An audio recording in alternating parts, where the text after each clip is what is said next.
Hello and welcome back. This is David from the Personal Finance Squad. We just finished the beginning of the Dependent Care Assistance Plan.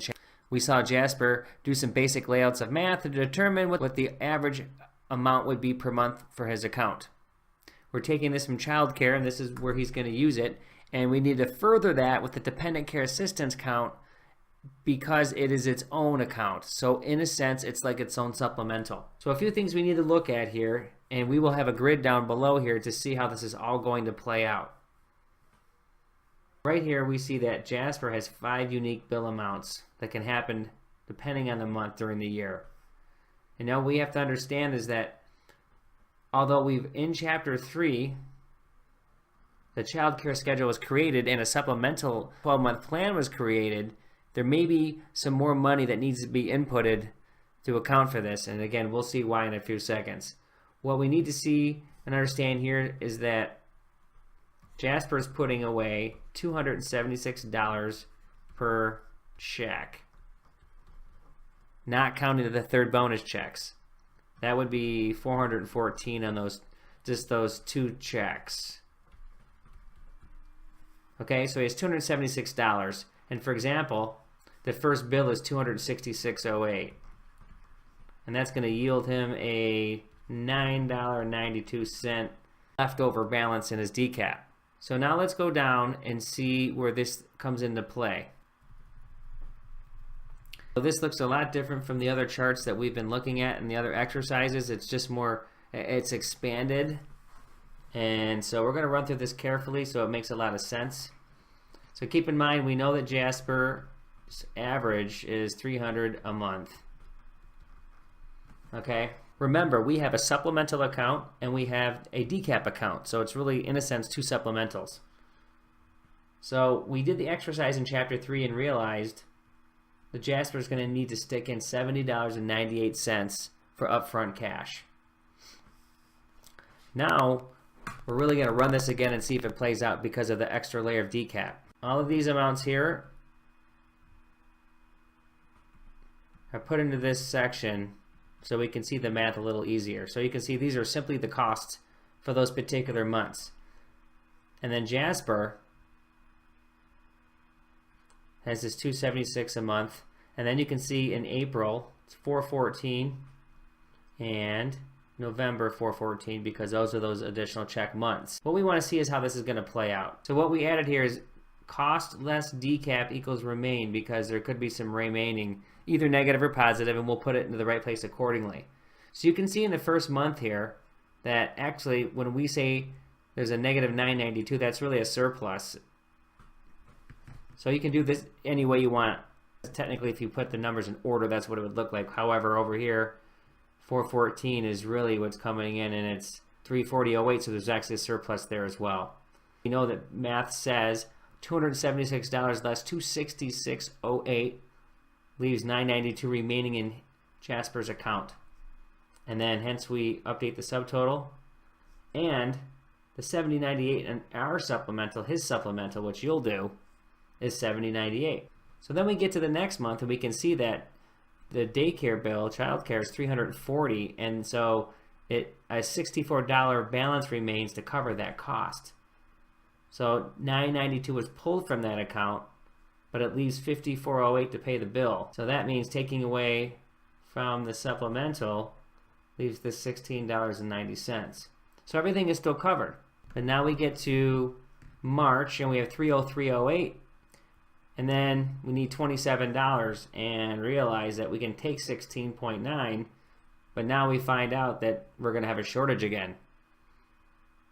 And that relieves this $10.18 that needs to be added. So hence, it puts the supplemental balance down to 0 and all the bills are covered. Now we get into a bonus check month, so it's a third check, and 414 is the number less this 340.08, and now the DCAP is reloaded with 73.92. And then we go through 3 periods in a row with the same amounts. So this takes away from this, leaving this. Does it again, does it one more time.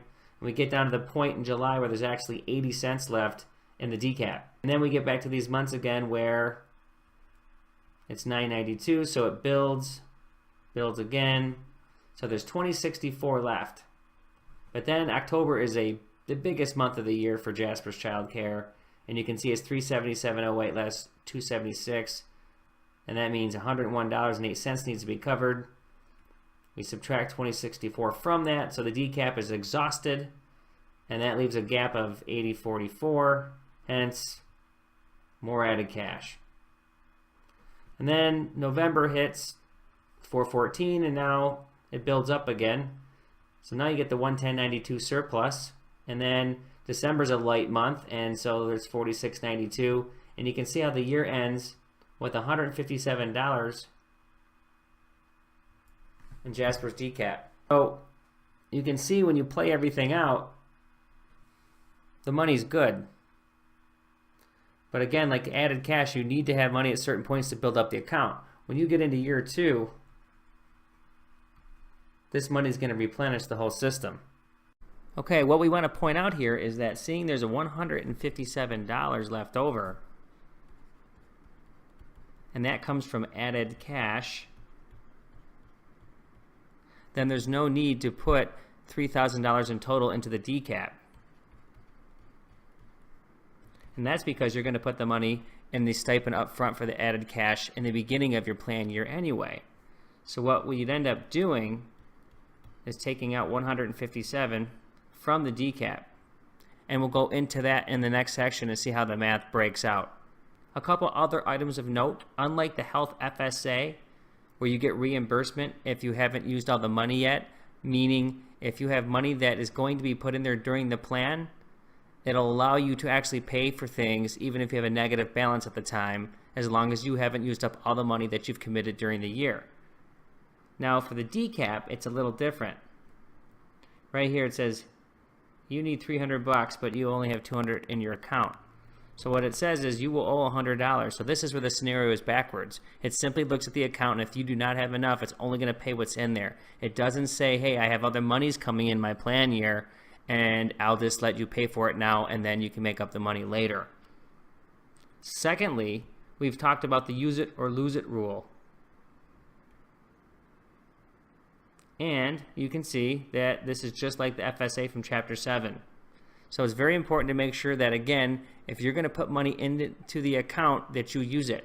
And this is a great reason why we say up here, if we know we're going to put $157 ahead of time for the year, but it's going to be there later, you'd rather have that money up front and take it off the back end, so that way you're only putting in what you need to get the most money in your pocket. Okay, let's look at one last piece here. We want to see what it looks like with our new scenarios with the FSA and the DCAP combined in terms of the paycheck. And you can see right here that by putting money away in the pre-tax, there is an additional, of course, gain. And this is in the 10 of 12 month check scenario, right? And this is the 2 of 12, which is the bonus checks months, the third check months. And there's 248 there. Okay, so that's just a quick understanding of where we stand at this moment. And then what we're going to do is get into 7.2, the benefits of choosing the account, where we get a little deeper in making a quick adjustment, again, how to put more money in your pocket and certainly not into someone else's. Okay, so thanks for joining, and we will see you in the next video.